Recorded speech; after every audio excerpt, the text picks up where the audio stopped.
నుంచి మనం ఈరోజు ప్రీపోల్ పబ్లిక్ పర్సెప్షన్ ఎలా ఉంది అనే సర్వే రిపోర్ట్ అనేది రిలీజ్ చేయడం జరుగుతుంది. బిఫోర్ దట్ చాణిక్య స్ట్రాటజీస్ మన కంపెనీ గురించి ఒక 2 minutes బ్రీఫ్గా చెప్పుకున్న తర్వాత ఏందనేది చెప్పుకుందాం.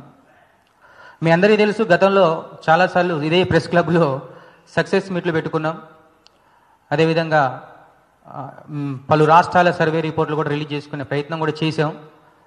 అన్ని రాష్ట్రాల్లో కూడా మనం ఎక్కడ కూడా ఫెయిల్ అవ్వకుండా 98% సక్సెస్ రేట్ తోటి ఎక్కడైతే మనం సర్వే చేస్తున్నామో ప్రతి ప్లేస్లో సక్సెస్ అవుతూ వస్తూ ఉన్నాం. 2023 జనరల్ ఎలక్షన్స్లో కూడా అన్ని సర్వే కంపెనీలు తెలంగాణలో బీఆర్ఎస్ ప్రభుత్వం ఏర్పడుతుందని ఇస్తే కేవలం మన సర్వే కంపెనీ మాత్రమే 67 స్థానాలతో కాంగ్రెస్ పార్టీ ప్రభుత్వాన్ని ఏర్పాటు చేస్తుందని ఎగ్జిట్ పోల్ ఇవ్వడం జరిగింది. దాంతోపాటు ఉమ్మడి హైదరాబాద్ జిల్లాలో బీఆర్ఎస్ పార్టీ అన్ని స్థానాల్లో గెలుస్తుంది, కాంగ్రెస్ పార్టీ గెలవదు అని కూడా ఇచ్చిన ఏకైక సంస్థ అదే. ఈ పాయింట్ మీద మనం గతంలో ప్రెస్ క్లబ్లో మీటింగ్ కూడా పెట్టుకున్నాం. సక్సెస్ మీట్ మీ అందరితో పాటు కూడా మీడియా మిత్రులందరితో పాటు కూడా సెలబ్రేట్ చేసుకోవడం జరిగింది. అదే ఉత్సాహంతో మహారాష్ట్రలో బీజేపీ ఎన్డీఏ గవర్నమెంట్ ఏర్పడుతుందని చెప్పడం జరిగింది. ఢిల్లీలో కూడా బీజేపీ కూటమి గవర్నమెంట్ ఫామ్ చేస్తుందని చెప్పడం జరిగింది. ఇలా చేసిన ప్రతి చోట సక్సెస్ అవుతూ ఈరోజు 98% సక్సెస్ రేట్. 98% ఎందుకంటే ఒక హర్యానాలో మేము ఫెయిల్ అయ్యాం, అందుకే 2% తీసేసి 98% సక్సెస్ రేటు ఉంటూ ఈరోజు జూబ్లీ హిల్స్ ఎలక్షన్స్లో కూడా బై ఎలక్షన్స్లో 2 దఫాలుగా సర్వేలు చేయడం జరిగింది. ఒకటి సెప్టెంబర్ నెలలో మొదటి వారం నుంచి 3వ వారం వరకు అభ్యర్థులు ఇంకా డిసైడ్ కాలేదు. బీఆర్ఎస్ పార్టీ అభ్యర్థి అప్పటికి నామమాత్రంగా డిసైడ్ అయ్యారు, మాగంటి గోపీనాథ్ గారి భార్య సునీత గారిని. కాంగ్రెస్ నుంచి ఎటువంటి అభ్యర్థి పేరు రాలేదు ఇంకా అప్పటికి. బీజేపీని కూడా వాళ్ళ అభ్యర్థిని అప్పటికి ప్రకటించలేదు. కానీ ఆ రోజు మేము తీసుకున్న క్వశ్చనీర్లో కాంగ్రెస్ పార్టీ ప్రభుత్వ పాలనపై ప్రజల అభిప్రాయాన్ని సేకరించడం జరిగింది.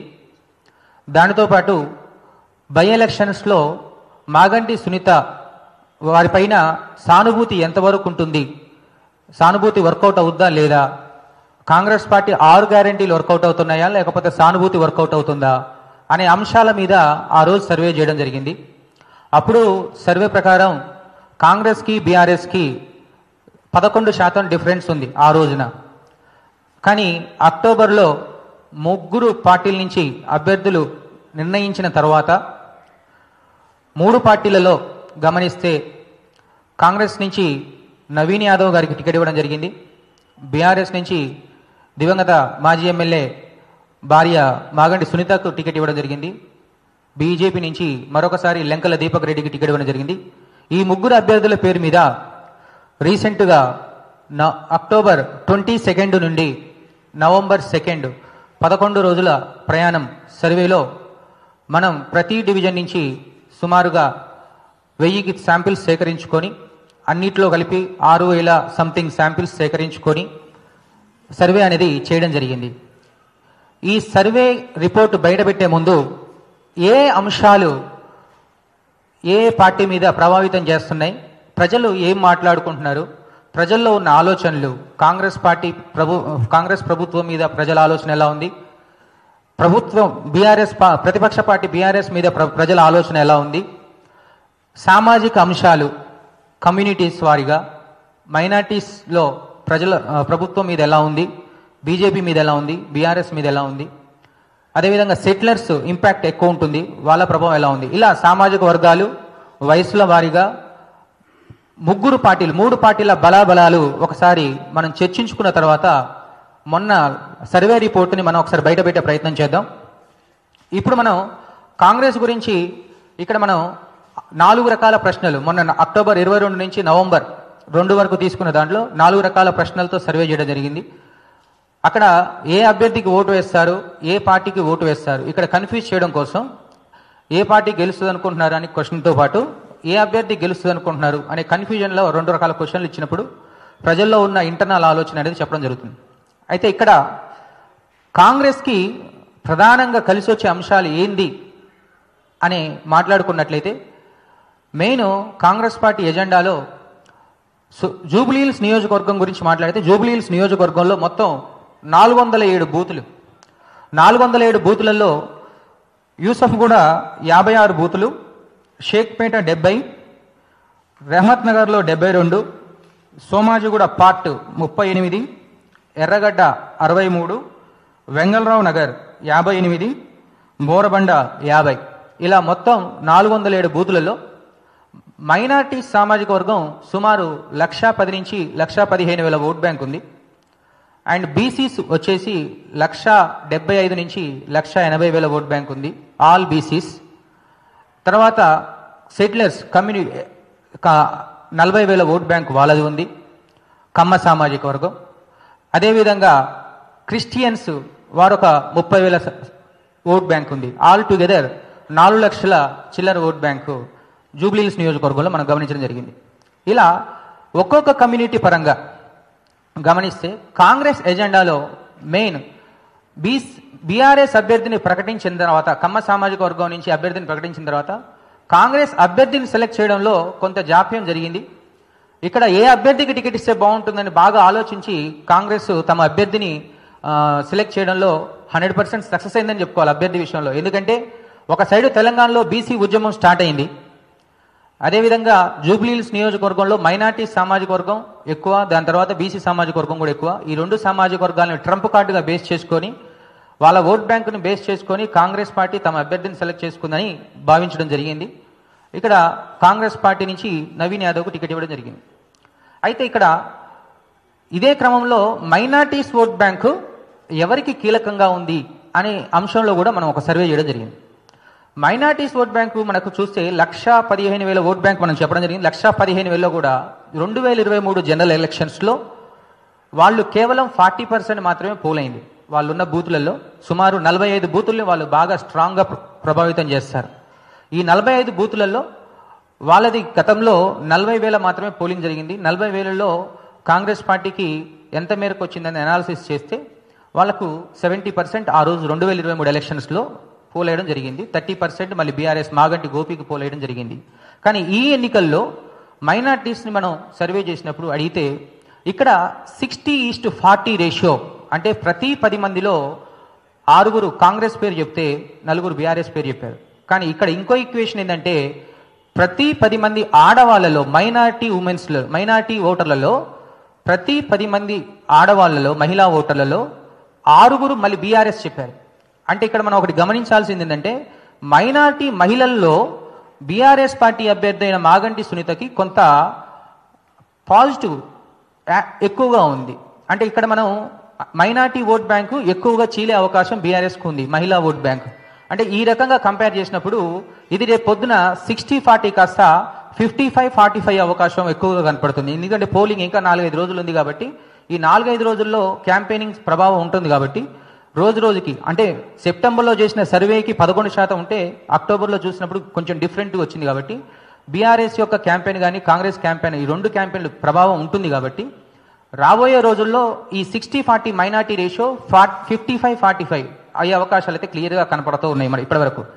అదేవిధంగా బీసీస్ గురించి మాట్లాడుకున్నట్లయితే కాంగ్రెస్లో బీసీస్లో మనం కమ్యూనిటీ వారిగా చూస్తే యాదవులు, ముదిరాజులు, మున్నూరు కాపులు, ఇక్కడ జూబ్లీహిల్స్లో మున్నూరు కాపుల బలం కూడా చాలా ఎక్కువగా ఉంటుంది.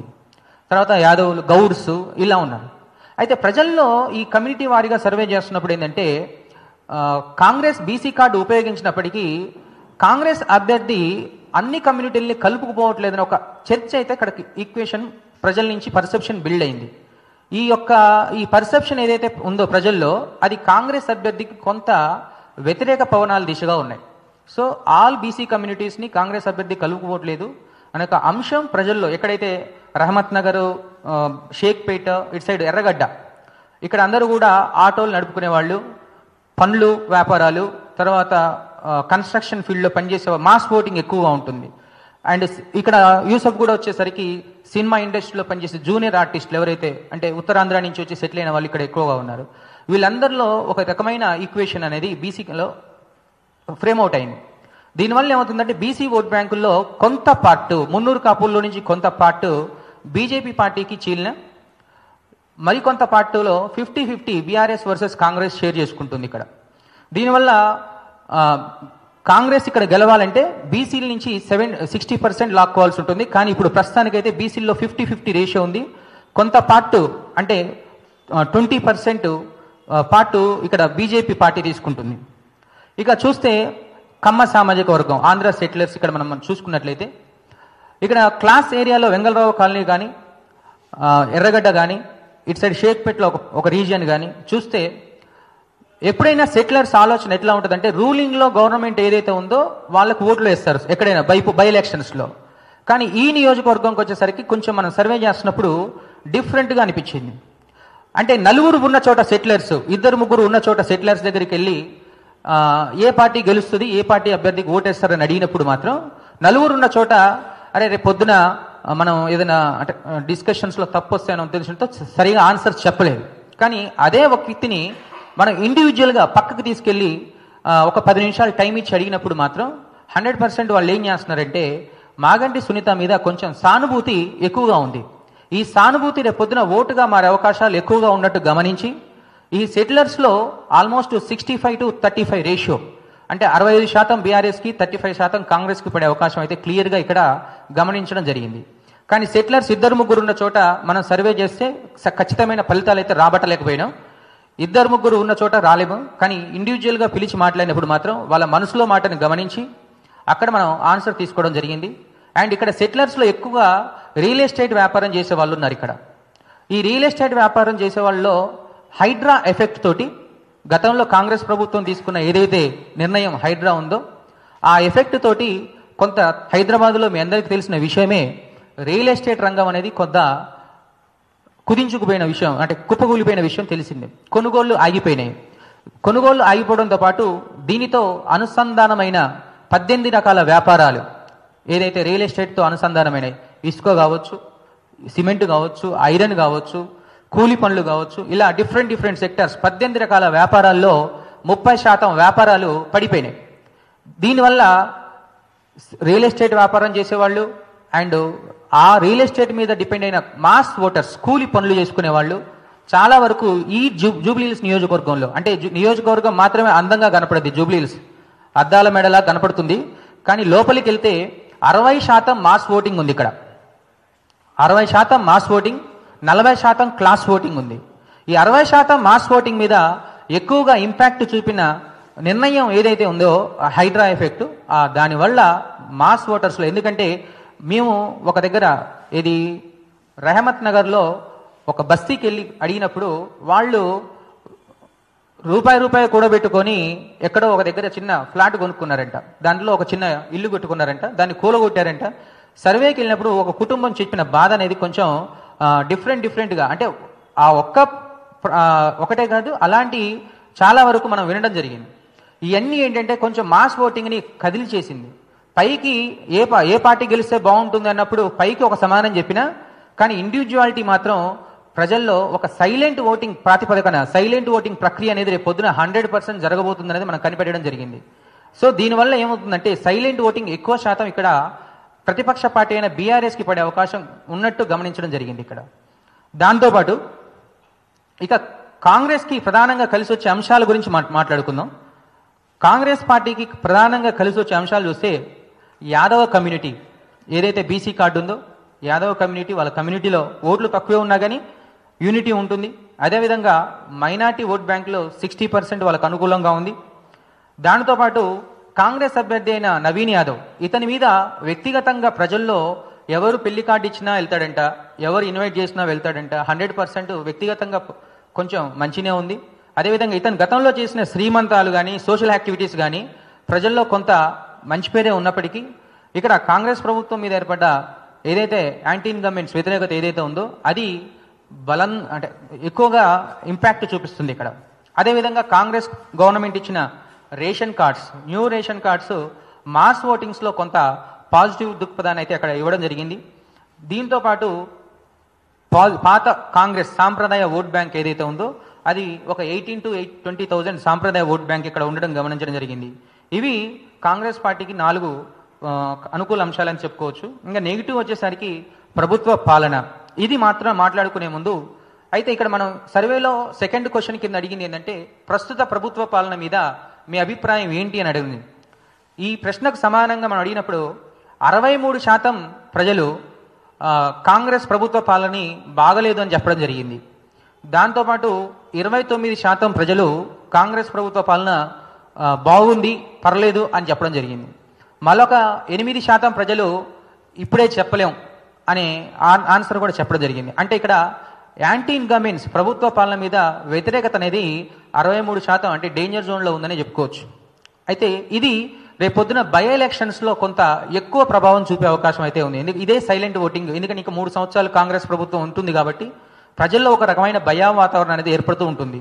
అంటే ఇప్పుడే బయటపడితే ఏం జరుగుతుందని అవుతుంది. కానీ ఓటింగ్ వేసేటప్పుడు మాత్రం ప్రజలు వాళ్ళతో పర్సనల్గా మాట్లాడడం జరిగింది కాబట్టి ఓటింగ్ వేసేటప్పుడు ప్రజల్లో మాత్రం వాళ్ళ నిర్ణయం సొంతంగా తీసుకునే అవకాశాలు ఎక్కువగా ఉన్నాయి. సో ప్రభుత్వ పాలన మీద పాజిటివిటీ కంటే నెగిటివిటీ రెండింతలు ఉందని చెప్పుకోవచ్చు ఇక్కడ. నెక్స్ట్ వచ్చే బై ఎలక్షన్స్లో ఏ పార్టీకి ఓటేస్తారు అని అడిగినప్పుడు ఇక్కడ టోటల్ శాంపిలింగ్ వచ్చేసి 4580 శాంపిల్స్ తీసుకోవడం జరిగింది. ఇక్కడ ఇందులో 1727 శాంపిల్స్ కాంగ్రెస్కి అనుకూలంగా ఆన్సర్ చెప్పారు, 1976 శాంపిల్స్ బీఆర్ఎస్కి అనుకూలంగా చెప్పారు, 473 శాంపిల్స్ బీజేపీకి అనుకూలంగా చెప్పారు, 404 శాంపిల్స్ నో ఆన్సర్, అంటే చెప్పడానికి ఇష్టపడని వాళ్ళు ఉన్నారు. అంటే మొత్తం మీద చూస్తే 38% ప్రజలు కాంగ్రెస్కి అనుకూలంగా ఉంటే 43% ప్రజలు బీఆర్ఎస్కి అనుకూలంగా ఉన్నారు. బీజేపీకి మాత్రం గతంలో వచ్చిన ఓట్ల కంటే చాలా తక్కువ ఓట్లు వచ్చే ప్రమాదం ఈ ఎలక్షన్స్లో ఉండబోతుంది. కేవలం 10% మాత్రం ఓటర్లు మాత్రమే బీజేపీకి వేశారు. మరొక 9% ఓట్లు ఇక్కడ న్యూట్రల్గా ఉన్నారు. అయితే ఇక్కడ స్వింగ్ ఓటర్స్ గురించి మాట్లాడుకుంటే ఈ స్వింగ్ ఓటర్స్ 9% ఎప్పుడు కూడా ప్రభుత్వానికి ఆపోజిట్గా ఉంటారు. ఇక్కడ రూలింగ్లో ఉంది కాంగ్రెస్ పార్టీ. మరి కాంగ్రెస్ పార్టీకి ఆపోజిట్గా ఉన్నప్పుడు ఈ స్వింగ్ ఓటర్స్ 9%లో 50%, అంటే 4.5% మళ్ళీ బీఆర్ఎస్కి యాడ్ అవుద్ది. అంటే అప్పుడు బీఆర్ఎస్ 43 కాస్త 47% ఎగబాకే అవకాశం ఉంటుంది. అప్పుడు కాంగ్రెస్ 38-40 అవకాశం ఉంటుంది. అంటే ఇక్కడ బీఆర్ఎస్కి బీజేపీకి మధ్యలో డిఫరెన్సియేషన్ సుమారు 5-8% ఓట్ బ్యాంక్ తేడా ఉంటుంది. అంటే రాబోయే ఎన్నికల్లో బీఆర్ఎస్ మినిమం 5% లేదా మ్యాక్సిమం 8%, అంటే సుమారు 10,000 నుంచి 16,000 ఓట్ బ్యాంకు తోటి బీఆర్ఎస్ గెలిచే అవకాశాలు ఉన్నట్టు క్లియర్గా మనకు ఈరోజు సర్వే ఫలితాలు చెప్తున్నాయి. కానీ ఇంకా 4 రోజుల సమయం ఉంది క్యాంపెయినింగ్కి. ఈ క్యాంపెయినింగ్లో పోల్ మేనేజ్మెంట్ అనే ప్రక్రియ చాలా కీలకం. ఒక సైడ్ క్యాంపెయిన్ కెపాసిటీ బలగాలు చూపించుకుంటారు 3 పార్టీలు. తర్వాత విధంగా పోల్ మేనేజ్మెంట్ ఓటర్ని మ్యానిపులేట్ చేసే ప్రక్రియ కూడా ఉంటుంది. కాబట్టి ఈ పోల్ మేనేజ్మెంట్లో రూలింగ్లో ఉన్న గవర్నమెంట్ బలంగానే పోల్ మేనేజ్మెంట్ చేసే అవకాశం ఉండొచ్చు. అదేవిధంగా బీఆర్ఎస్ కూడా ఈసారి తెలంగాణలో కాంగ్రెస్ ఇచ్చిన 6 హామీలు నెరవేర్చాలి అంటే ఈసారి ఖచ్చితంగా ఇక్కడ బీఆర్ఎస్ గెలిస్తేనే. ఆల్రెడీ ప్రజల్లో ఒక ఆలోచన ఇక్కడ వినడం జరిగింది. జూబ్లీహిల్స్ బై ఎలక్షన్స్ వస్తే జూబ్లీహిల్స్కి 150 కోట్లు సంక్షేమ పథకాలు వచ్చినాయి. అదేవిధంగా జూబ్లీహిల్స్ బై ఎలక్షన్స్లో భాగంగానే మైనార్టీ అభ్యర్థి అయిన అజారుద్దీన్కి మినిస్ట్రీ పదవి ఆఫర్ చేశారు. అంటే ఓడిపోతారనే భయంతో ఇది చేశారని ప్రజల్లో ఒక పర్సెప్షన్ వినడం జరిగింది. అదేవిధంగా మరి జూబ్లీహిల్స్లో కాంగ్రెస్ ఓడిస్తే మహిళలు ఏమంటున్నారంటే మాకు 2,500 వస్తాయి, అదేవిధంగా స్కూటీలు వస్తాయి, అదేవిధంగా తులం బంగారం వస్తుంది. అంటే ఒకసారి ఇక్కడ జూబ్లీహిల్స్లో ఓడిస్తేనే కాంగ్రెస్ నుంచి అన్నీ వస్తాయని ప్రజల్లో నుంచి ఒక రకమైన ఆలోచన. చూడండి ఎంత అలర్ట్గా ఉన్నారో ప్రజలు. అంటే ప్రజలు ఇంత అలర్ట్గా ఉన్నారంటే ఇక ఓటర్లు రేపొద్దున ఎలా ఓటేస్తారనేది మనం ఒకసారి ఆలోచించుకోవాల్సింది. మనకు సర్వే జస్ట్ 5-8% కనపడుతుంది. రేపొద్దున ఇది 1-2% పెరగవచ్చు, లేకపోతే పోల్ మేనేజ్మెంట్ డిపెండ్ అయ్యి తగ్గొచ్చు. కానీ ఏదేమైనప్పటికీ పోల్ మేనేజ్మెంట్ ఎవరు ఎట్లా చేసినా ఆల్రెడీ ప్రజలు డిసైడ్ అయిపోయారు. రాబోయే ఎన్నికల్లో మాత్రం సైలెంట్ ఓటింగ్ ప్రక్రియన ఇండివిజువల్గా అడిగినప్పుడు ప్రతి ఒక్కరు కూడా ప్రతి 10 మందిలో 6 బీఆర్ఎస్కి ఓటేస్తామని చెప్పడం జరిగింది. సో ఇవన్నీ అనాలిసిస్లు మనం ముందు పెట్టుకుంటే సుమారు 5 నుంచి అంటే మినిమం 5% నుంచి మ్యాక్సిమం 8% వరకు అంటే 5 నుంచి 8% మధ్యలో ఏదైనా అంటే 10,000 నుంచి 16,000 వరకు రావచ్చనే అవకాశం క్లియర్గా ఉంది. ఒకవేళ పోలింగ్ పర్సంటేజ్ కిందటిసారి కంటే పెరిగితే అంటే 50% కంటే పెరిగిందనుకోండి, ఇక్కడ పోలింగ్ పర్సంటేజ్ పెరిగితే కాంగ్రెస్కి కొంచెం కలిసి వచ్చే అవకాశం. ఎందుకంటే మైనార్టీస్ ఎక్కువ శాతం పోలింగ్కు రారు ఎక్కడ కూడా. లాస్ట్ ఎలక్షన్స్లో చెప్పా కదా, 1,00,000 ఓట్లు ఉన్న కాడ 40,000 ఓటారు. వాళ్ళు పోలింగ్ పర్సంటేజ్ పెంచుకోగలిగితే కాంగ్రెస్కి కొంత కలిసి వచ్చే అవకాశం అయితే ఉంది. కానీ మా అనాలిసిస్ ప్రకారం పోలింగ్ పర్సంటేజ్ పోయినసారి 1,80,000 ఓటింగ్ పోల్ అయింది, ఈసారి 2 లక్షల వరకు పోల్ అవుద్దని అంచనాలతోటి మనం రీసెర్చ్ చేయడం జరిగింది. 2 లక్షల కన్నా ఎక్కువ అవుతే 1-2% గ్రాఫ్ తగ్గినా బీఆర్ఎస్ గెలిచే అవకాశం అయితే క్లియర్గా స్పష్టంగా కనపడుతూ ఉంది. దానితో పాటు బీజేపీ పార్టీ గురించి చూస్తే యాక్చువల్గా 2023 జనరల్ ఎలక్షన్స్కి 6 నెలల ముందు బీఆర్ఎస్ అధికారంలో ఉన్నప్పుడు బీజేపీ గవర్నమెంట్ ఫామ్ చేస్తుంది తెలంగాణలో నెక్స్ట్ అని ఒక ఆలోచన అందరిలో వచ్చింది. కానీ కర్ణాటక ఎన్నికల తర్వాత తెలంగాణలో కాంగ్రెస్ ప్రభావం ఒకేసారి ఊపందుకోవడం, పెద్ద పెద్ద లీడర్లు కాంగ్రెస్లో చేరడం, దాని తర్వాత బీజేపీ థర్డ్ పొజిషన్కి రావడం జరిగింది. తెలంగాణలో కాంగ్రెస్ గవర్నమెంట్ ఏర్పడ్డాక బీఆర్ఎస్ పని అయిపోయింది, నెక్స్ట్ బీజేపీ వస్తుంది అన్నట్టు ఆలోచన కూడా గవర్నమెంట్ ఏర్పడ్డాక బీజేపీకి మంచి రోజులు వస్తున్నాయి అన్న ఆలోచన ఉంది. కానీ బీజేపీ పార్టీ రోజు రోజుకు తెలంగాణలో ఏదైతే పార్లమెంట్ ఎన్నికల్లో విజయం సాధించిన తర్వాత బీజేపీ పార్టీలో ఉన్న నాయకుల మధ్య కొంత కోఆర్డినేషన్ సరిగా లేకపోవడం వల్ల రూరల్ స్థాయిలో అంటే మండల స్థాయి, నియోజకవర్గ స్థాయిలో క్యాడర్లో కొంచెం బలాలు తగ్గి కొంత ఈక్వేషన్స్ మారినాయి. అదేవిధంగా రీసెంట్గా మనం గమనిస్తే బీజేపీ పార్టీలో వాళ్ళు నియోజకవర్గ స్థాయి నాయకుల్ని, జిల్లా స్థాయి నాయకుల్ని పెట్టుకున్నప్పటికీ బూత్ స్థాయి నాయకుల్ని పెట్టుకోవడంలో కొంచెం ఫెయిల్ అయ్యి రూరల్ ప్రాంతాల్లో బీజేపీ అనేది కొంచెం ఫెయిల్ అయిపోయింది. ఇక సిటీలో గతంలో జిహెచ్ఎంసీ ఎలక్షన్స్లో 48 స్థానాలు గెలిచిన బీజేపీ మరి రేపు ఈ ఎలక్షన్స్ ప్రభావం జిహెచ్ఎంసీ పడే అవకాశం ఉంటుంది. కాబట్టి ఖచ్చితంగా ఈ ఎలక్షన్స్లో బీజేపీ మంచి పొజిషన్లో ఓట్లు తెచ్చుకోవాల్సిన పరిస్థితి ఉంది. కానీ జూబ్లీహిల్స్లో సర్వే చేస్తున్నప్పుడు బీజేపీ థర్డ్ పొజిషన్లో ఉన్నట్లు గమనించడం జరిగింది. ఇక్కడ బీఆర్ఎస్ వర్సెస్ కాంగ్రెస్ ఎన్నికలే జరుగుతున్నాయి. జూబ్లీహిల్స్లో BRS versus Congress versus BJP అనేది ఎన్నికలు ఎక్కడ కూడా ఏ డివిజన్లో కూడా మనం ఎక్కువగా చూడలేదు. ఒక షేక్పేట డివిజన్లో మాత్రం ఒక బస్సు 2-3 బస్సుల్లో ట్రయాంగిల్ ఫైట్ అన్నారు.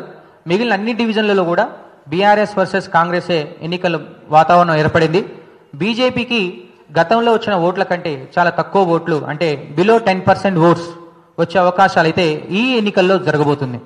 ఈ ఎఫెక్ట్ రేపొద్దున జిహెచ్ఎంసీ ఎన్నికల్లో కూడా కాంగ్రెస్ వర్సెస్ బీఆర్ఎస్ ఎన్నికలు అనే వాతావరణం అనేది జరిగే అవకాశాలు ఉంటే క్లియర్గా స్పష్టంగా కనపడుతుంది. ఇక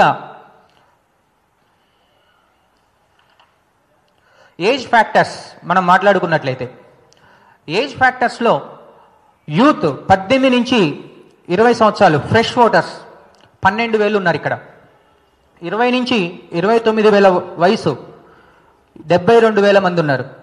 30 నుంచి 39 ఏళ్ల వయసు ఓటర్లు 96,000, 40 నుంచి 49,000 వయసు వాళ్ళు 87,000, 50 నుంచి 59 ఏళ్ల వయసు 67,000, 60 నుంచి 69 ఏళ్ళు 38,000, ఇక 70+ ఉన్న వాళ్ళు 24,000. ఓవరాల్గా 4,07,000 ఓట్స్ మనం చూసుకున్నట్లయితే ఇక్కడ యూత్లో 12 ఎవరైతే ఫ్రెష్ ఓటర్స్ ఉన్నారో నవీన్ యాదవ్, నవీన్ అన్న అనే ఒక భజన అయితే యూత్లో ఉంది.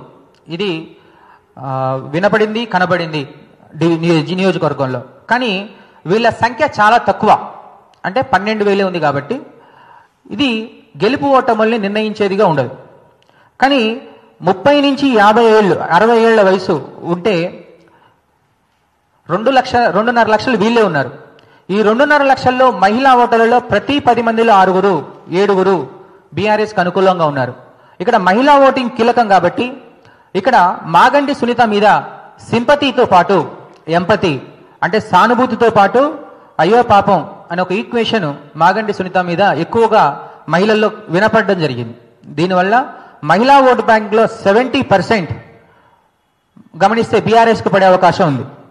ఇంకా పురుషులలో ఏంటంటే పాత ఓటర్స్, జూబ్లీహిల్స్ సాంప్రదాయ ఓట్ బ్యాంక్, పాత ఓటర్స్ అంటాం, ఫస్ట్ నుంచి ఉన్న ఓటర్స్, వాళ్ళ సంఖ్య చాలా తక్కువ, 50 నుంచి 70 వేలే. వాళ్ళలో మాత్రం కాంగ్రెస్ మీద కొంత వ్యతిరేకత ఉంది. అభ్యర్థి ఒక నెరేషన్ బేస్ చేసుకోవచ్చు, కాంగ్రెస్ పార్టీ బేస్ చేసుకోవచ్చు. పాత ఓటర్లలో మాత్రం ఇక్కడ కాంగ్రెస్ మీద వ్యతిరేకత ఉంది, బీఆర్ఎస్ మీద కొంత పాజిటివ్ దృక్పథం ఉంది. అదేవిధంగా కొంత ఓట్ బ్యాంక్ బీజేపీ కూడా పాత ఓటర్స్లో మారుతుంది. ఇదే రకంగా 60+ ఓటర్స్లో చూస్తే వీళ్ళు 60 వేలు ఉన్నారు మొత్తం, 60 నుంచి ఇక పైన. ఈ 60 వేలలో 50-50 అటు కాంగ్రెస్ ఇటు బీఆర్ఎస్కి 50-50గా ఉండడం గమనించడం జరిగింది. అంటే ఇక్కడ మనం ఓవరాల్గా చూస్తే యూత్లో నవీన్కి ఫాలోయింగ్ ఉన్నప్పటికీ, నవీన్ యాదవ్కి, మహిళల్లో మాత్రం మాగంటి సునీతకి ఎక్కువ శాతం ఫాలోయింగ్ ఉంది. కాబట్టి ఏజ్ ఫ్యాక్టర్స్లో కొంత బీఆర్ఎస్కి అనుకూలంగా ఉన్నట్లు గమనించడం జరిగింది. ఇక ప్రభుత్వ పాలన మీద ప్రజల తీర్పు, అసలు ప్రజలు ఏం కోరుకుంటున్నారు మీద చూస్తే 2 సంవత్సరాల ఇంకొక 1 మంత్లో నవంబర్ 30 అంతే అనుకుంటా కదా, నవంబర్ 30 2 సంవత్సరాలు ముగించుకుంటారు. 2 సంవత్సరాల ప్రభుత్వ పాలనలో మీరు గమనిస్తే రంగారెడ్డి, హైదరాబాద్, తెలంగాణ మొత్తం మీద ఉన్న పాపులేషన్లో ఈ రంగారెడ్డి, హైదరాబాదులోనే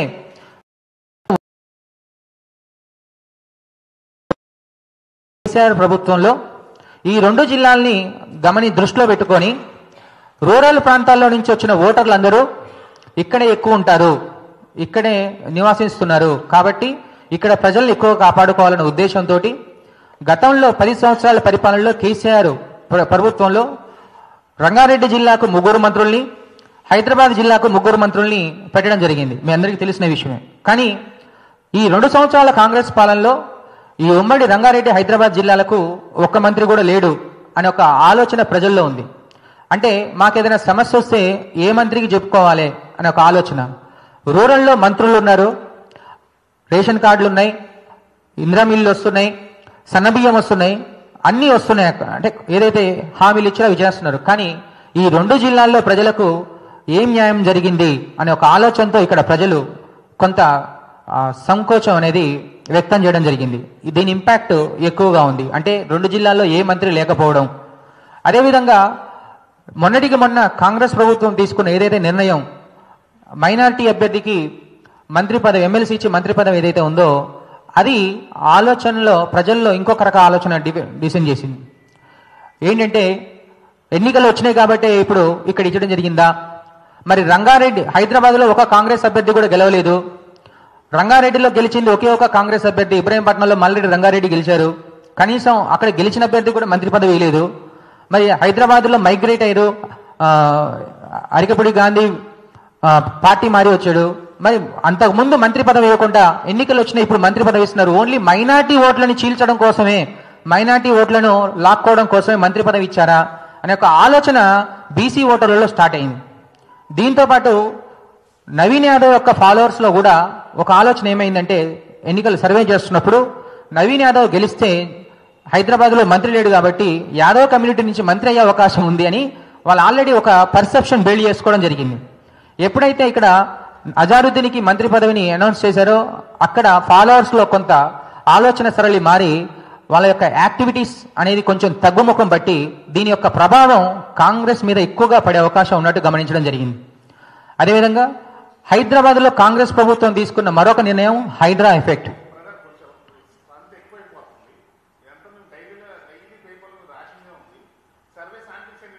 అవి చెప్పా, మొత్తం చెప్పాను. ఓకే, మీరు క్వశ్చన్స్ అడగండి, దాని తర్వాత మళ్ళీ చెప్తా. ఓకే, మళ్ళీ ఒకసారి ఫైనల్ సర్వేకి వెళ్ళిపోదాం. ఓకే,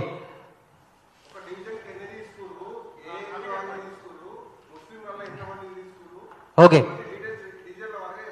ఓకే, డన్, తీసుకోండి. ఇక్కడ మనం గమనిస్తే మనం టోటల్ కూడా శాంపిలింగ్ తీసుకుంది, ఇది ఫైనల్ సర్వే, సెకండ్ సర్వే. అంతకుముందు సర్వే మీకు అనౌన్స్ చేయలేదు. అభ్యర్థులు డిసైడ్ అయిన తీసుకుంది. టోటల్ 4580 శాంపిల్స్ తీసుకున్నాం. 4580 శాంపిల్స్లో షేక్పేట్ మనం తీసుకుంది 900, యూసఫ్ కూడా 750, రహమత్ నగర్ 820, సోమాజిగూడ 300, ఎర్రగడ్డ 680, వెంగళరావు నగర్ 530, బోరబండ 700. ఇక్కడ మనం తీసుకుంటే టోటల్ శాంపిల్స్ 4580లో 17-27 శాంపిల్స్ కాంగ్రెస్కి అనుకూలంగా చెప్పడం జరిగింది.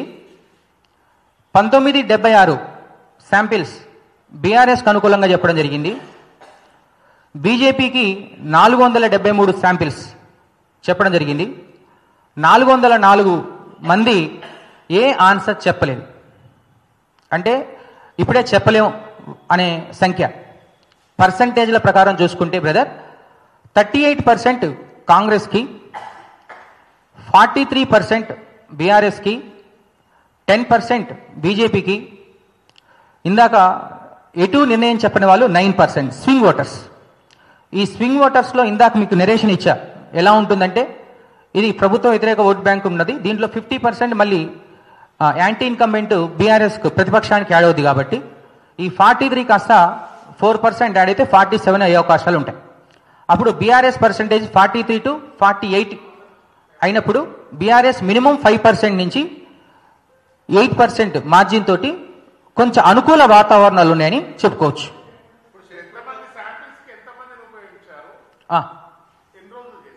ఓకే, ఇది మనం తీసుకున్న శాంపిలింగ్ అక్టోబర్ 22 నుంచి నవంబర్ 2వ తారీఖు వరకు ఒక 6 టీమ్ లీడర్స్ ఉంటారు.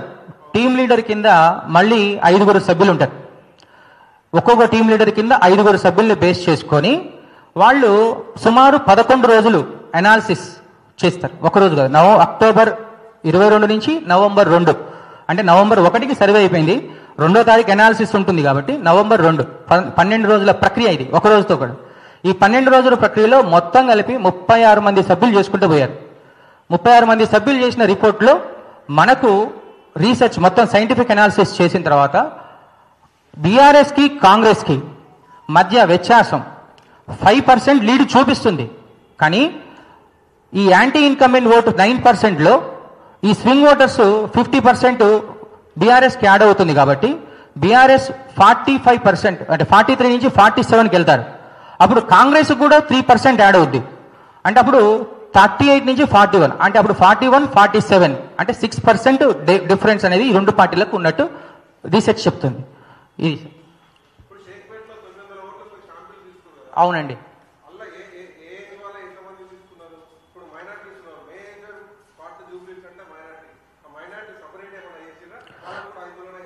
అంటే అవన్నీ ఉంటాయి, క్యాస్ట్ ఈక్వేషన్స్ బేస్ చేసుకొని ఉంటుంది. క్యాస్ట్ ఈక్వేషన్స్ బేస్ చేసుకుని ఇండివిజువల్గా ఏజ్ ఫ్యాక్టర్, ఇందాక మీకు చెప్పాక age factors 18 to 20 age group, 20 to 29 age group, 30 to 39 age group age factors ఉంటాయి. And community SC, BC, minority, Muslim minority, at the same time Kamma settlers, Andhra settlers ఎవరైతే ఉన్నారో అవి మేము రాసుకుంటాం. రాసుకున్నప్పుడు ఏంటంటే ఒక అనాలిసిస్ రీసెర్చ్ చేసుకుంటాం. అవన్నీ ఇందులో కన్క్లూడ్ చేయడం కుదరదు. ఇక్కడ ఎగ్జిట్ పోల్ చేస్తాం సార్. ఇప్పుడు వచ్చిన రిజల్ట్కి ఏదైతే ఉందో ఒక 2% ఎర్రర్ ఉంటుంది. ఎందుకంటే ఈ 2% ఎర్రర్ ఎందుకు వస్తుందంటే ఈ స్వింగ్ ఓటర్స్ 9% ఏదైతే ఉందో వాళ్ళ మీద 2 ఇంపాక్ట్ చూపిస్తాయి. ఒకటి ఏంటంటే పోల్ మేనేజ్మెంట్, రెండోది వచ్చేసి ఈ క్యాంపెయిన్ హామీలు ఏవైతే ఉన్నాయో అవి ఇంపాక్ట్ చూపిస్తాయి. ఈ poll management BRS, Congress, BJP 3 పార్టీలు బలంగానే ఉన్నాయి. కాబట్టి రూలింగ్లో ఉన్న కాంగ్రెస్ బలంగా చేస్తుందని ఒక ఆశలు ప్రజల్లో ఎక్కువ ఉన్నాయి. ఎందుకంటే గతంలో మనం హుజురాబాద్ బై ఎలక్షన్స్లో ఉన్నప్పుడు బీఆర్ఎస్ వర్సెస్ బీజేపీ జరిగినప్పుడు బీఆర్ఎస్ వాళ్ళు బలంగా పోల్ మేనేజ్మెంట్ చేసుకున్నారు. అదేవిధంగా మునుగోడులో బీఆర్ఎస్ బలంగా చేసుకుంది, అంటే గవర్నమెంట్ అప్పుడు వాళ్ళు ఉన్నారు. అదేవిధంగా జూబ్లీహిల్స్లో కూడా ఓటర్లు ఏ ఆలోచనకు వచ్చారంటే కాంగ్రెస్ అధికారంలో ఉంది కాబట్టి వీళ్ళు గెలవడం కోసం పోల్ మేనేజ్మెంట్ బలంగానే చేస్తారు అనే ఒక ఆలోచనలో ప్రజలు ఆల్రెడీ బిల్డ్ అయి ఉన్నారు. కాబట్టి దాని ఇంపాక్ట్తో 9% అందుకే వచ్చింది. అంటే నిర్ణయం చెప్పని వాళ్ళు ఎక్కువ ఉన్నది. అందుకే వీళ్ళలో 40% బీఆర్ఎస్కి యాడ్ అయినా, అంటే 9లో 3% బీఆర్ఎస్కి యాడ్ అయినా బీఆర్ఎస్ 2-3% గెలుస్తుంది, అంతేగాని ఓ 20-30 మెజార్టీతో గెలిచే అవకాశాలు అయితే 100% లేవు. మైనస్లు ప్లస్లు రెండు చెప్తా అవి కూడా నెక్స్ట్ చెప్తా ఉన్నాయి. బీఆర్ఎస్ అభ్యర్థికి మెయిన్ మైనస్ వచ్చేసి డివిజన్లలో ఉన్న క్యాడర్ తోటి పూర్తిగా తనకు పరిచయం లేదు. అదేవిధంగా ఏదైనా సమస్యలు తన దగ్గరికి తీసుకెళ్ళినప్పుడు సమస్యల మీద పూర్తిగా అవగాహన లేదు అనే ఒక ఆలోచన ప్రజల్లో ఉంది. కానీ బీఆర్ఎస్ ఇవన్నీ పక్కన పెట్టి వాళ్ళ క్యాంపెయిన్లో ఎక్కడ సక్సెస్ అయ్యారంటే ఈ Jubilee hills elections Maganti versus Naveen Yadav కన్నా బీఆర్ఎస్ వర్సెస్ కాంగ్రెస్ అనే ఈక్వేషన్ తీసుకురావడంలో బీఆర్ఎస్ క్యాంపెయిన్ సక్సెస్ అయింది. ప్రజల్లో ఇక్కడ జూబ్లీ హిల్స్ ప్రజల్లో బీఆర్ఎస్ వర్సెస్ కాంగ్రెస్ అనే ఎలక్షన్స్ వస్తున్నారు. సో మాగంటి సునీతకి అభ్యర్థిగా అనుభవం లేకపోవడం పెద్ద మైనస్, సమస్యల మీద అవగాహన లేకపోవడం మైనస్, ఇవన్నీ ప్రజల్లో ఉన్నాయి. కానీ ఒక సానుభూతి అనేది వీటిని ఓవర్కమ్ చేస్తుంది.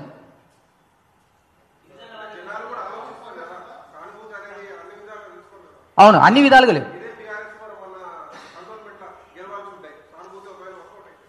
అంటే కంటోన్మెంట్లో ఎస్ ఎగ్జాక్ట్లీ మంచి ప్రశ్న అడిగారు.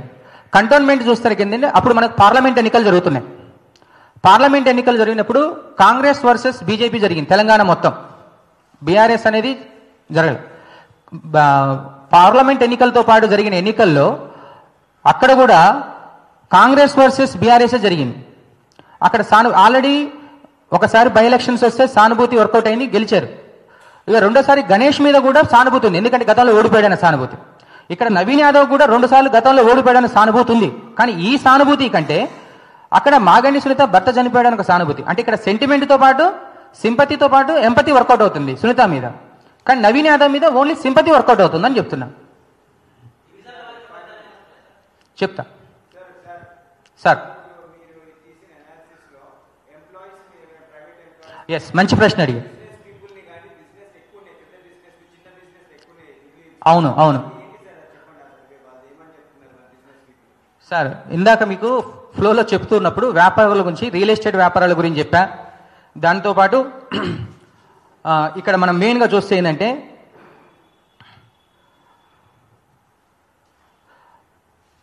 ఎక్కువ మాస్ ఓటింగ్లో చిన్న బిజినెస్ చేసుకునే వాళ్ళు, ఫంక్షన్ హాల్స్, బేకరీస్, ఆటోస్ నడుపుకునే వాళ్ళు, ఫంక్షన్ షాపులు, మైనార్టీస్లో చూస్తే చిన్న చిన్న బిజినెస్లు, వ్యాపారస్తులు, సెల్ఫ్ ఎంప్లాయిడ్స్ ఈ ఎక్కువ ఉంటారు అటు సైడ్ బస్తీలలో చూస్తే.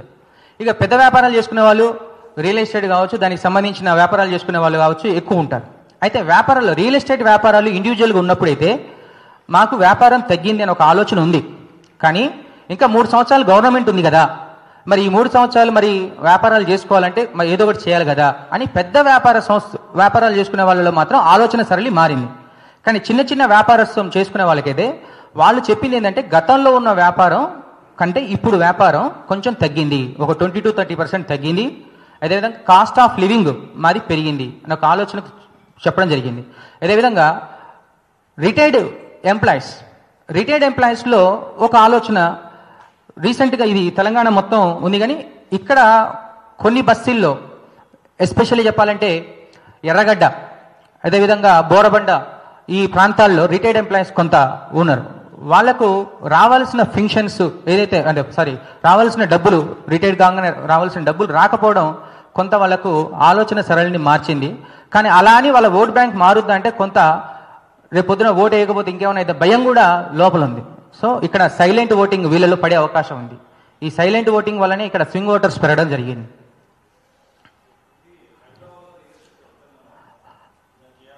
పడిపోయింది అనలేదు సార్, నేను ప్రజల్లో వచ్చిన ఆలోచన ఏంటంటే ఎస్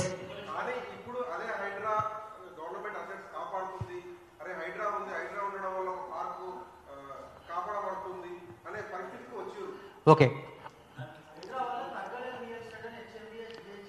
వాళ్ళు ఎస్ ఎగ్జాక్ట్లీ వాళ్ళు చెప్తున్నారు. కానీ ప్రజల్లో వచ్చిన ఆలోచన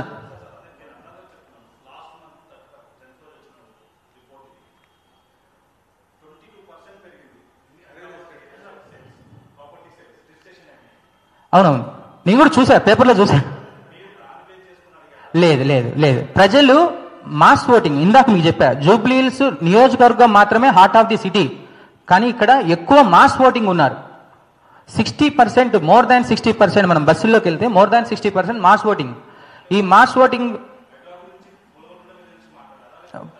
అదే ప్రజలు చెప్పిన మాట మనకు కీలకం. వాళ్ళు మాస్ ఓటింగ్ ఏం ఆలోచిస్తాడంటే నష్టం జరిగింది మాత్రమే ఆలోచిస్తాడు.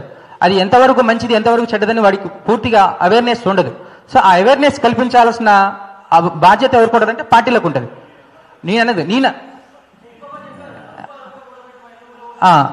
ఒక ఓటర్ చెప్పిన మాట మాట్లాడదాం అవన్నీ.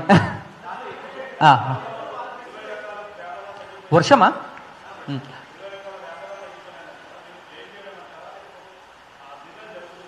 లేదు, వాస్తవానికి ప్రజల్లో ఉన్న ఆలోచన నేను రెండు చెప్తా మీకు, మీ ఆన్సర్ మీ దానికి ఆన్సర్. ప్రజల్లో వచ్చిన ఆలోచన చెప్తా. ప్రజల్లో ఇక్కడ మాస్ ఓటింగ్ ఎక్కువ ఉండడం వల్ల మాస్ ఓటింగ్లో వచ్చిన ఆలోచన ఏంటంటే ఈ హైడ్రా ఎఫెక్ట్ టీవీలలో సోషల్ మీడియాలో ఏదైతే కూలగొట్టడం, దీనివల్ల మిడిల్ క్లాస్ వాడు ఇబ్బంది పడడం, అది మాత్రమే ఎక్కువగా ఎక్స్పోజ్ అయింది. దీనివల్ల ఏంటంటే ఈ బస్తీలలో ఉండే ఓటర్స్లలో ఎక్కువ ఇంపాక్ట్, రేపు పొద్దున కొనాలన్నా అమ్మాలన్నా కొంచెం ఆలోచన చేస్తాడు మాస్ ఓటింగ్. ఈ ఆలోచన వల్ల ఓటర్లలో ఏంటంటే హైడ్రా అనగానే ఒక భయం మాస్ ఓటింగ్స్లో ఉంది. అదే క్లాస్ ఓటింగ్, దీని మీద అవగాహన ఉన్నవాడికి ఇంకో రకమైన ఆలోచన ఉంటుంది. ఏది మీరన్న చెరువుల్ని కబ్జా చేసుకున్న వాళ్ళని తీసుకొచ్చి మళ్ళీ రీఆక్యుపై చేసుకొని రియల్ ఎస్టేట్ రంగం పెరిగిందని చెప్పేది ఉందో అది అవేర్నెస్ ఉన్న వాళ్ళకు ఉంది. కానీ ఈ అవేర్నెస్ మాస్ ఓటింగ్లో లేకపోవడం వల్ల మనం సర్వే చేస్తున్నప్పుడు వాళ్ళు ఏది చెప్తే కదా మనం అది క్లియర్గా ప్రజలకు ఎక్స్పోజ్ చేయాల్సింది. అట్లా కాదు, ఈ మాస్ ఓటింగ్ మనం దొంగలు అనకూడదు. ఓన్లీ మాస్ ఓటింగ్ గురించి మాట్లాడుతున్నా.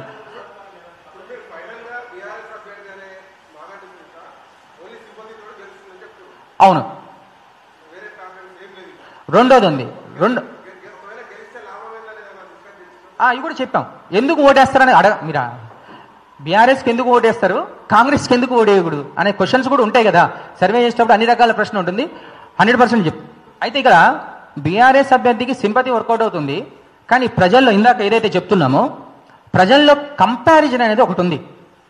గతంలో 10 సంవత్సరాల ప్రభుత్వ పాలనని, ఇక్కడ 2 సంవత్సరాల ప్రభుత్వ పాలనని ఈ ఎవరైతే గ్రాడ్యుయేట్స్ అంటే ప్రతి ఇంటికి ఒక గ్రాడ్యుయేట్ ఉన్నాడు గమనిస్తే, ఇప్పుడు చదువుకున్న వాళ్ళు, ఈ గ్రాడ్యుయేట్స్ కంపారిజన్ అనేది స్టార్ట్ అయింది.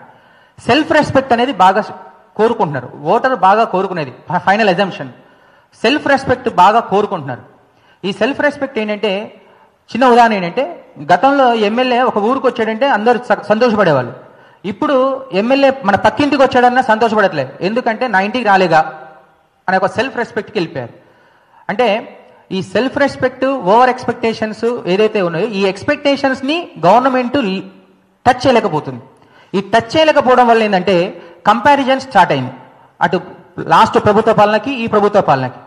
లాస్ట్ ప్రభుత్వ పాలనలో ఏమైందంటే ప్రతి వారం రూరల్లో ఏదో ఒకటి ఏంటంటే హరితహారమనో రైతు యాత్ర చైతన్య యాత్రనో ఏదో ఒకటి క్యాడర్ అంతా యాక్టివిటీగా ఉండే, ఓటర్స్ యాక్టివిటీగా ఉండేవాళ్ళు. కానీ ఈ 2 ఏళ్లలో ఏంటంటే ఇటువంటి యాక్టివిటీస్ సరిగా జరగకపోవడం వల్ల ఏంటంటే కొంచెం కంపారిజన్లో తేడా రావడం వల్ల ప్రజల్లో ఒక కోపం, వ్యతిరేకత అనడంగా అసంతృప్తి అని అన్నాం. ఎందుకంటే ఇంకా 3 సంవత్సరాలు ఉంది. ఈ అసంతృప్తిని వీళ్ళు సరి చేసుకుంటే ఇంకా 3 ఏళ్ళు దర్జాగా పరిపాలించుకునే అవకాశం ఉంది.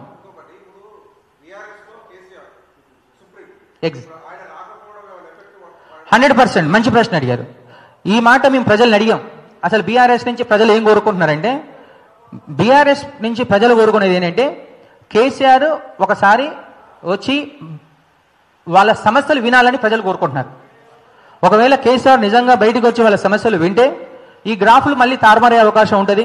అదేవిధంగా రేవంత్ రెడ్డి కూడా ప్రస్తుత సీఎం కూడా ప్రజల్లోకి వెళ్ళి వాళ్ళకి కావాల్సిన అన్ని హామీలు ఇవ్వడం జరుగుతుంది. ఒక సైడ్ ఈ సీఎం, ఇంకో సైడ్ ఆ సీఎం కూడా వస్తే ప్రజల్లో కొంచెం ఇంపాక్ట్ అనేది ఉంటుంది. ప్రజల్లో నుంచి మాత్రం మీరు అన్న ప్రశ్న 100% కేసీఆర్ రావాలని కోరుకుంటున్నారు.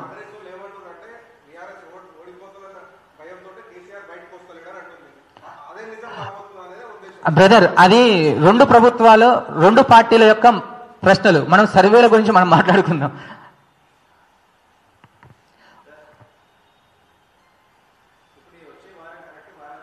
ఎగ్జాక్ట్లీ.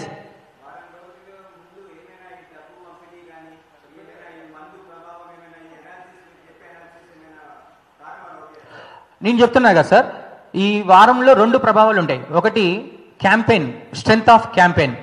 2 పార్టీలు వాళ్ళ స్ట్రెంగ్త్ను ప్రూవ్ చేసుకునే టైం ఉంది. అదేవిధంగా నాకు బ్రదర్ అన్నట్టు కేసీఆర్ వస్తే ఈక్వేషన్స్ మారొచ్చు, లేకపోతే కేసీఆర్ డైరెక్ట్గా రాకున్నా ప్రెస్ మీట్ పెట్టి ప్రజల సమస్యల్ని అడ్రస్ చేసే అవకాశాలు ఉండొచ్చు. లేదా రేవంత్ రెడ్డి తన వైఖరిని మార్చుకొని హైడ్రాని మళ్ళీ బ్యాక్ తీసుకోవచ్చు, ప్రజల సమస్యల మీద ఎక్కువ స్ట్రెంగ్త్ తీసుకోవచ్చు. ఇంకా అదేవిధంగా పోల్ మేనేజ్మెంట్, మీరు అన్న పోల్ మేనేజ్మెంట్ ఇంపాక్ట్ చూపించవచ్చు. ఒకవేళ ప్రజల ఎక్స్పెక్టేషన్ ఇందాక అన్న కదా, అప్పుడు హుజరాబాద్ కానీ మునుగోడు బై ఎలక్షన్స్లో రూలింగ్లో బీఆర్ఎస్ ఉంది, అప్పుడు పోల్ మేనేజ్మెంట్ బీఆర్ఎస్ బాగా చేసుకున్నారు. ఇప్పుడు కాంగ్రెస్ రూలింగ్లో ఉంది, మరి కాంగ్రెస్ కూడా బాగా చేస్తాను, ఎక్స్పెక్టేషన్స్ బాగా ఉన్నాయి. మళ్ళీ ఆ ఎక్స్పెక్టేషన్స్ని వీళ్ళు టచ్ చేయలేదనుకోండి, మళ్ళీ దాని ఇంపాక్ట్ కూడా కొంత పడే అవకాశం ఉంది. సో ఏదేమైనా ఇప్పుడు రిలీజ్ అయిన సర్వే రిపోర్ట్కి ఒక 2% ఎర్రర్ ఉంటుంది అంతే. అందుకే మినిమం 5 to maximum 8% తోటి కొంత బీఆర్ఎస్ గెలిచే అవకాశాలు అయితే ఉన్నాయి. Thank you thank you thank you thank you. చెప్పాగా కంపారిజన్, ప్రభుత్వ పాలన, ప్రస్తుత ప్రభుత్వ పాలన, గత ప్రభుత్వ పాలన, బీఆర్ఎస్ వర్సెస్ కాంగ్రెస్ ఈక్వేషన్. అంటే ఈ ఎలక్షన్లో మాగంటి వర్సెస్ నవీన్ యాదవ్ అనడం కన్నా బీఆర్ఎస్ వర్సెస్ కాంగ్రెస్ అని బీఆర్ఎస్ వాళ్ళే బాగా ఎక్స్పోజ్ చేశారు. కాంగ్రెస్ వాళ్ళేమో ఓన్లీ బీఆర్ఎస్ ఫెయిల్యూర్స్ని మాత్రమే చూపిస్తున్నారు. Thank you.